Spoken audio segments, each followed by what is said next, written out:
latch is gone. Probably thinks this door's locked. It was locked. And for good reason.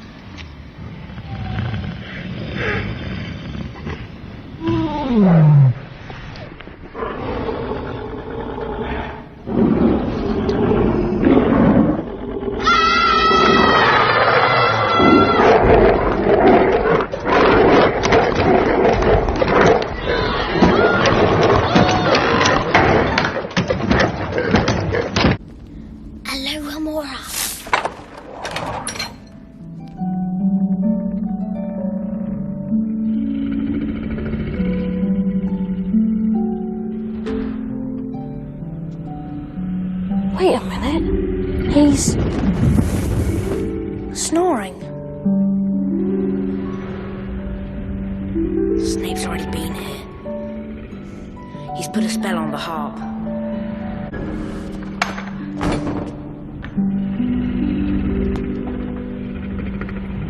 I'll go first. Don't follow until I give you a sign. If something bad happens, get yourselves out. Does it seem a bit quiet to you? The harp. It stopped playing. Ah! Yuck! Ugh.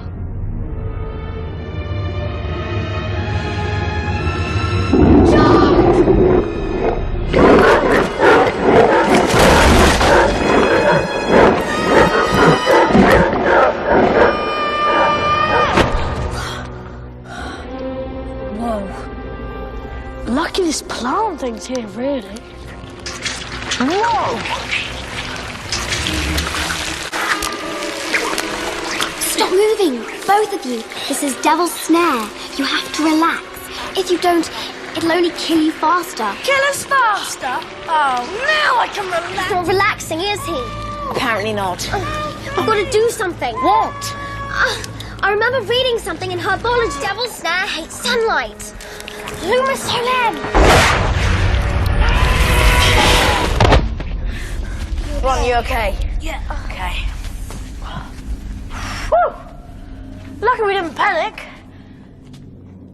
Lucky Hermione pays attention in herbology.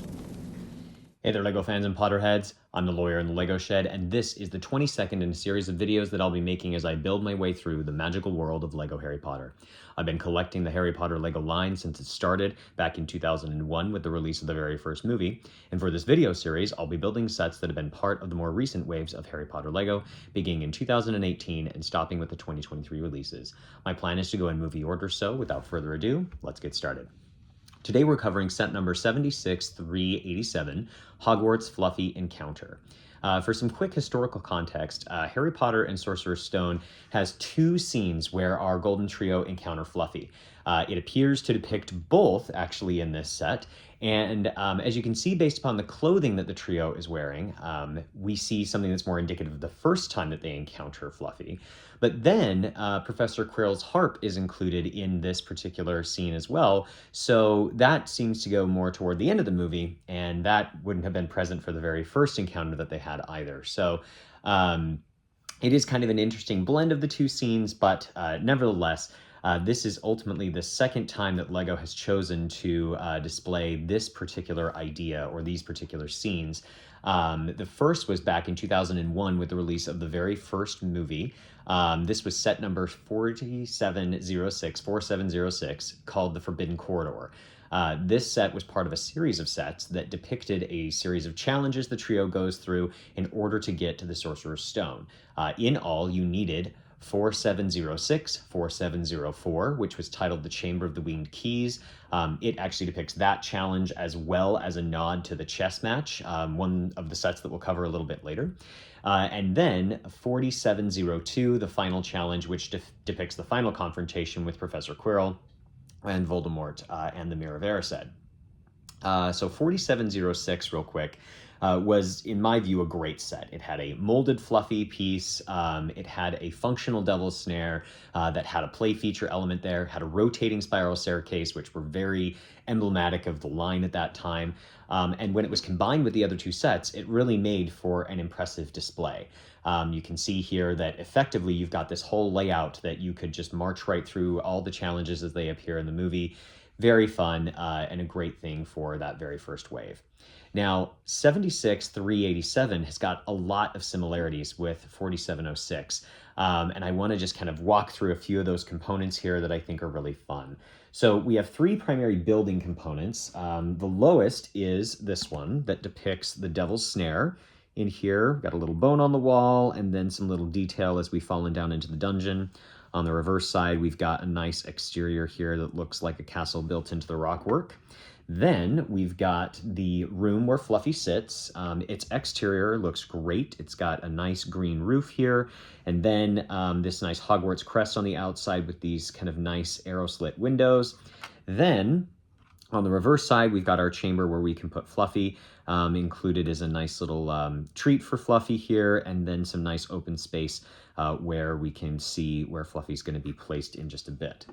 Our third component, as far as the actual physical pieces are concerned, is a beautiful tower, which is nice and tall here with this dramatic spire component, this nice little gold trim balcony with the archways. And then as you can see on the inside, we've got some nice open space here. And then up in the tower portion, we have this great little potion setup here. You can see they've got a little potion cauldron bubbling away on a burner, and then two different potion vials and the candle. There's even some stickers back there that are depicting certain spells and other things that are going on there. So as far as the components of the set, all great pieces here that will ultimately be part of our main build. Then, as far as the other built pieces, we do have Professor Quirrell's harp here, which I have modified just a little bit. I've included the extra gold 1x1 stud to make the harp feel a little bit more cohesive instead of an odd break that it had. And then, it's got this nice little sticker element to convey the strings on a transparent flag piece. Then we have a brick-built Fluffy, which has some articulating legs so that you can position him in a lot of different ways. He's got these three great molded heads that have different facial expressions, each one that is completely asleep, one that is in the process of waking up here, and then one that is fully awake, saliva dripping down, and an angry face. I think it's just a really great component there. And then the fur on Fluffy's back, that nice dark brown color to kind of convey a little more drama there. And then as you can see, these articulating legs that allow for a lot of posing, and then you can even bend those a little bit more to do what you need to for display purposes. So kind of a really fun brick-built figure there for what he is.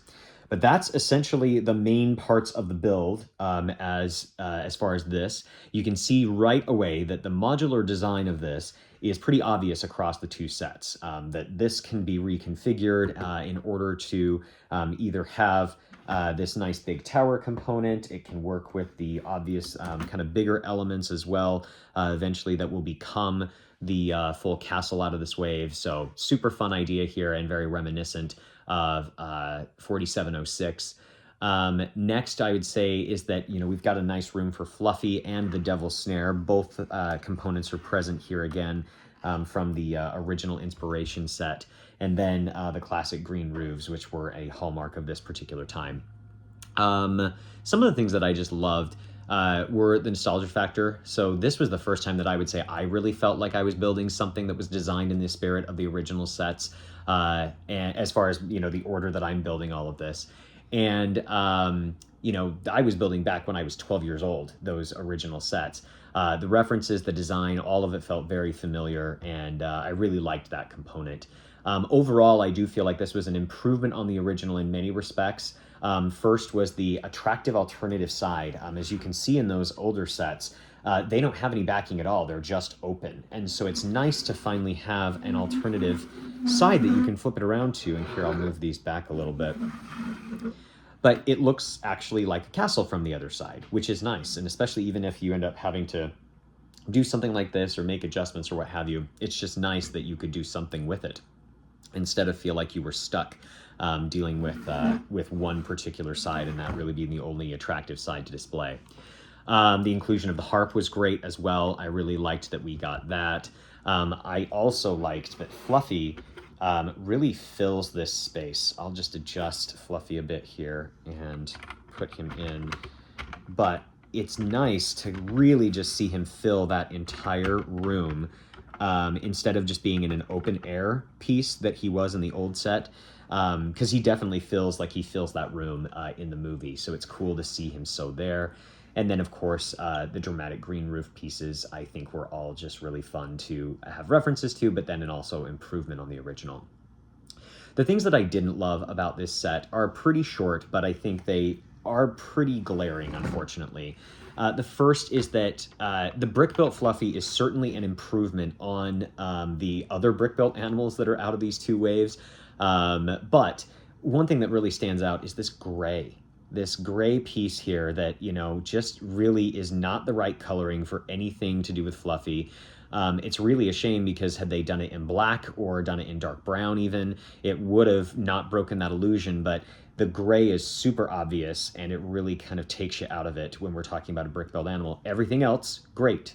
Accents of black, dark brown, light brown, it all looks wonderful, but those ball joints there really kind of take you out, I would say. The next component I would say that was a bit of a letdown was this devil snare.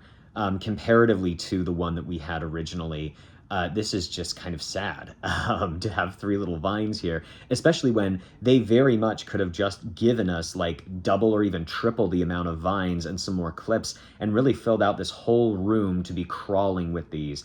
I think I'm going to end up doing that myself just to really fill out this space. But the devil's snare piece was definitely a letdown. And I think that kind of a related idea with that is that, unfortunately, the set doesn't really work well on its own. If you look at it in the way that it's, you know, recommended to be constructed in the actual manual, this component's kind of off to the side floating around and you can't even really see it. It's not even part of it. And that's because in order for this trapdoor function to actually meaningfully work, to get you down to the devil's snare, you actually have to remove this piece and you kind of have to set it up like this so that you've got something like that going on in order for it to actually make functional sense where they would actually go through the trapdoor and down into the devil's snare component. It's just kind of an odd decision there. Last but not least, they ended up not including any of the other challenges in the modular approach like this. So while we will cover the chess set next, it isn't modular like this. It can't be a part of the main line, which I think was a bit of a missed opportunity there. So aside from that, let's cover the minifigs real quick. Our trio here, I won't even really spend a whole lot of time because we have seen literally all of these guys before. We've got Harry with a dual-sided head. He's got his little Hogwarts uniform on. We've got Ron with a dual-sided head. He's got a Hogwarts uniform on. A slightly different print is in that his cloak is open and you can see his sweater. And then we've got Hermione with, again, a dual-sided head and her Hogwarts uniform. So we've seen all these guys before, and, you know, depending on which scene we're looking at, this would be the way that they're dressed for the very first time they see Fluffy, but it's not the way that they're dressed when they go down into the trapdoor to face the other challenges. So, you know, just kind of would have been nice to see those outfits, but we will see them later on in another set. Last but not least, we have our little golden 20th anniversary figure of Hermione.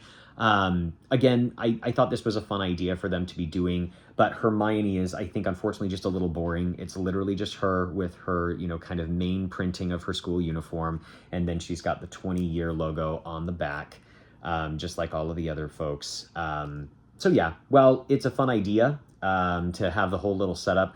I do think that ultimately it would have been nice to see Hermione maybe wearing something just a little bit different than just her school uniform. Overall impression then, I would say that this was a good set. It wasn't great. We hit all the right beats, but each beat probably could have been hit a little bit better. Would have been nice to see a little more consistency among the scenes, and it would have been nice to see more releases of the various challenges.